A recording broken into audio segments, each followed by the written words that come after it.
Soleil et petite brise du matin, des conditions idéales pour cette quinzaine de saisonniers venus récolter ce lundi la rhubarbe des établissements Moine à Razay, près de Certigny.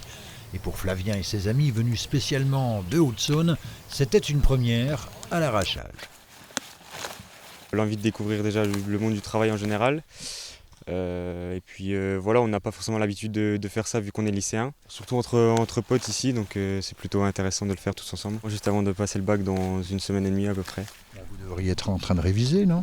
Oui, après si on arrive à allier les deux, donc ça va encore. Marie-Joëlle, de son côté, n'en est pas à son premier bâton de rhubarbe. Ça fait plusieurs années que je fais ça.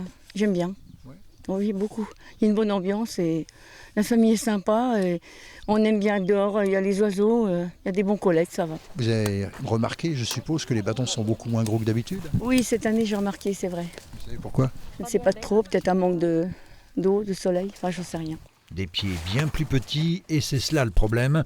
Ici, on plante généralement de la Goliath, une variété dont la tige peut faire son kilo. Il y a eu une erreur dans les plants. L'année dernière, lors de la plantation, le fournisseur s'est trompé de variété. Et ma foi, les planter, mais il faut qu'on refasse autre chose maintenant. Avec celle-ci, vous pouvez faire du jus, comme le rubis par exemple ? Oui, on préfère du rubis, mais il faudra qu'on le mélange avec de la Goliath quand même, parce que la terminaison goût ne va pas être la même. Une erreur de livraison qui porte tout de même sur près de 13 000 plants. Heureusement, il y a dans ces cuves pas loin de 5 années de réserve. Elles sont un peu plus de 17, elles sont à 18 là. Température ambiante quoi.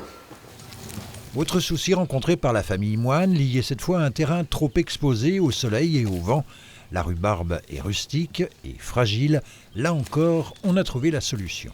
Les 5 dernières années, on a perdu de la rhubarbe à cause du soleil, parce que sur de la Goliath, la feuille peut faire quasiment 1 mètre carré de surface, et quand il fait trop chaud, ça asphyxie.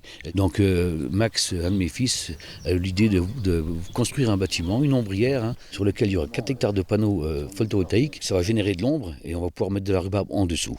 Et donc le sous-produit, ça va être de l'électricité, bien entendu, qui va être vendu à EDF. Les travaux devraient débuter à la fin du mois pour un coût estimé à presque 6 millions d'euros en comptant l'installation de brise-vent. Et sous cette ombrière, ce sont près de 38 000 pieds de Goliath qui seront plantés dans la foulée.